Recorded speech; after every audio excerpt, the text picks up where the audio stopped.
time to go through the papers. We do that in the company of Dawn Neeson and Chris Akabusi. Very good to see you guys back again. And we begin with The Sun. Deputy Leader of the Labour Party, Angela Rayner. What's she been saying? Yeah, I think she's a bit silly to weigh in on this one. She should have just kept her mouth shut, probably. She has weighed in on the whole Scottish Nicola Sturgeon transgender debate. To be fair, she was asked a question. She was asked whether it mattered that the trans double rapist, Isla Bryson, also called Adam, had a penis, because he was obviously infamously sent to the women's jail initially. So she's weighed in and said it doesn't actually matter whether he had a penis and was in a woman's jail. And she was also questioned on, does the phrase her penis make any sense? And Angela said, I think, to be honest, I don't think that particularly matters. Well, I mean, look, in the great scheme of things, it does, because it skews all sorts of statistics, healthcare, crime statistics, etc., etc. And women can't be rapists. Correct. You have to have a penis to be a rapist. Only men can rape. Correct. So, but I think it's like, you know, this whole debate is so divisive and it's causing so much trouble. But Angela was asked to be fair to her, so what's she going to say? Because you have to come up with something, don't you? But I just think it's a bit silly where, and as someone's pointed out in here, sort of like, you know, ask any kid in school the basic biology, and they'll be able to answer that question. But yes, it does matter if a rapist is in a woman's jail and whether they have a penis. Also, has she not seen the implications that it had for Nicola Sturgeon? I mean, arguably, although she denies it, is linked to her downfall, and it's very dodgy ground that absolutely. Angela Rayner. I think you have to, you know, as much as Nicola Sturgeon has denied it and says she wants to spend more time with her family, as everybody does, it has to have some part, play some part in the downfall. Chris, in the Times, they're talking about rationing akin to Second World War type of rationing. Why? So, when I looked at this piece here, it's conspiracy theory gone to viable conjecture, as far as I'm concerned. And you know, anybody who was alarmed or worried about any conspiracy theory will have it sort of justified by this. So, basically what they're saying is that during World War II, on the back of World War II, the British public accepted rationing because of scarcity of products. And although unpalatable at the moment, maybe the British public will come to terms with the idea of rationing of energy, you know, fuel, household energy, meat, flights, because it will be a great way to affect or reduce the global warming.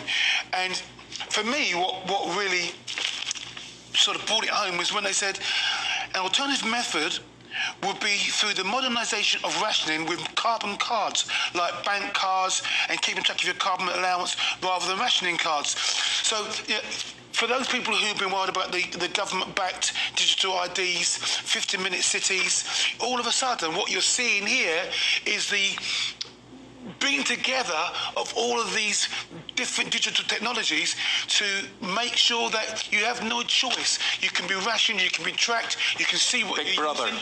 Big Brother, it really is, and it's isn't there. it? And it's there in black and white, in plain sight. No longer a conspiracy theory, but a viable conjecture. And you know what? The people coming up with this theory will be the ones flying around on their private jets, living in their mansions, eating and drinking whatever they want while we're freezing in our hovels. And of course, anyway. On the sunny upside, if people do decide whether or not it's imposed on them or not, if they do decide to ration their energy, you spend less on your... We all waste too much money and energy. We do. We can all use less and therefore spend less, and it has the consequences of being better for the planet. But if you use less, all that will happen is it will cost you more.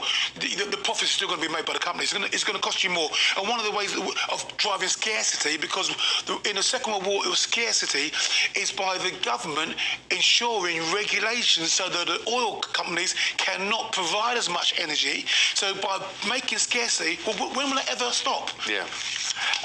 See, it's an interesting point, Isabel, you're talking about in terms of being wise about your insulation and, you know, wasting energy around the house. But that means not wasting energy by driving your car, going on holiday, Yes. doing things that might impinge on your freedoms, Yes. as it were. But I mean, we all have to have those conversations with ourselves, don't we, about what we can change about our lifestyles if we believe it's a problem. So, yeah, well, if we believe there's a problem. So you sit there and they say, well, okay, you can go to a foreign holiday once in every 5 years as opposed to 5 times in a year. But then you see them all flying to Davos in their planes and their cavalcades and think, sure. Yes, but even that, I mean, I wouldn't even, I know you talk about private planes, you talk about Davos and whatever it is. Right. 99% of my family live in Belfast, right? I live in Surrey. To be with my family, I commute. I go back and forward. I did spend a very long period of my life where I lived in Belfast and commuted to England. That would be a no-no. In fairness, I'd have to accept that. Yes, that you would. And what will happen is you'll get digital technology. Digital technology which will allow you to communicate with your family. You put on your goggles, put on your gloves, and you'll hug a plastic bear, and you feel like you're hugging your relative. And it's all conspiracy theory, but you look at this, and it's coming. It's coming. It's coming. It's coming. I saw that there's a big move amongst businesses now that the HMRC want they want to do away with cash, basically, right? So that they will track everybody. Now, the Bitcoin. You can have a view about that or not whatever. But basically, traders are against this. A lot of people are against this. People who use cash in society. But I can see from the government, from Big Brother's point of view, I can see why it makes sense to them. Yeah, of course, because they won't lose the revenue from the cashless society. Great, but also on the other side, they can actually track you with your credit card and also stop you spending. If you've had your meat allowance, you've had your meat allowance. If you've had your travel allowance, you've had your travel allowance.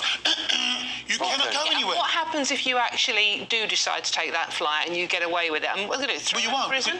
Well, you won't because and the one thing, this affects the elderly again. I mean, my mum was brought up during the original rationing after the Second World War, and she still has nightmares about that. She still has issues about her food because of what she went through as a child during rationing. Yes, I know what you mean. Yeah, exactly. Clean your plate, don't waste that. Exactly. Yeah, all of that sort of thing. So and they are the ones that use cash still. Now, talking about cash, Dawn, Prince Harry has spent a lot of cash, not his own though. No. Tell us the story. Yes, absolutely. This is in The Sun. The Prince, as we know, is suing the Home Office for basically he wants an armed guard when he ever comes back to the UK, and he's applied for a judicial review in the High Court after his armed guard security was taken away when he stepped down from royal duties, as it probably should have been. But however, this case has been going on for 18 months now, Eamonn, and it has cost the great British taxpayer, that's all of us, £300,000 to defend this. What? Oh, all right, yes, I see what you mean. Yes, okay. So the Home Office have to go in there and say... The Home Office have to go in and fight the legal case, and obviously we are the government, it's our money, they don't have their own money, so that's us paying £300,000. Harry and Meghan obviously haven't confirmed yet whether they're coming back for the May 6th coronation, and, if they do come back for the coronation and they spend the time with the royal family, they won't need security. The security they won't. He will need his security. He needs security. He's the Duke and Duchess of Sussex. Well, he needs security now after talking about his helicopter kills. Well, quite, absolutely. That was the most dangerous thing. Yeah, well, and like all PMs, like all high society, like all the royal family, if he comes here, he needs his security, and £300,000 in the scheme of things is not a lot of money. If he goes to the coronation, though, Chris, with the rest of the royal family, it won't be outside that, so there will be a huge security there, so they won't need extra, will they? Yeah, but they won't always be there, will they? They'll have their private time. They'll go somewhere together, and they'll be living somewhere together. They won't always be there. They need security. It's been used to security. They need security. Look. Blank check, then. Free reign, give him whatever he wants, even though give him what his position in our society is. You don't have to like him or love him, but he's... Look, you do not. If you take it away and he gets popped off, then what happened to his mum has happened to him. Why go there? Okay, you don't have to like him, but why go there? Why should we pay for it, though? Because he is the Duke. He's a prince, Harry. But his mum and his dad were royalty. Yeah, he's left, but the blood is still there. Why would you open up to that risk? Look, This is just, I don't understand why we're going into this minutiae. Look, you don't have to love him, and his had to go, his mum, his dad and his brother, fair play. Don't like him for that. Okay. Don't take away security.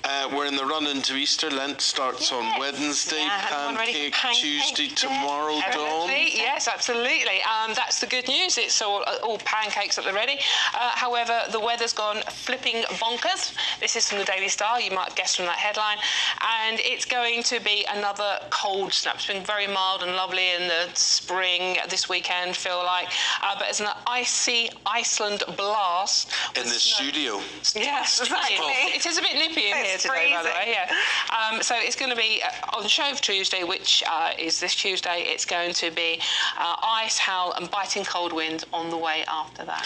So fill up on your pancakes. You need them. Yeah, but I remember as a kid. Going to the Glens of Antrim in Northern Ireland, down to the seaside place called Cushendall, and sitting there in the car as the hailstones came down, the snow came down, eating our Easter eggs. Yeah. And, so when people think, it's never happened before, it has happened before. Yeah. It just does happen. As a matter of fact, the Cheltenham Festival's coming up, the racing festival, is always blooming freezing there. Always with snow and whatever it is. Guys, thank you both very much. Indeed, appreciate it. Thank you. And let's just get out into the warm now. Yeah, I know. I'm shivering here. I need a blanket. Thank you, Chris. Thank you, Dawn. The time.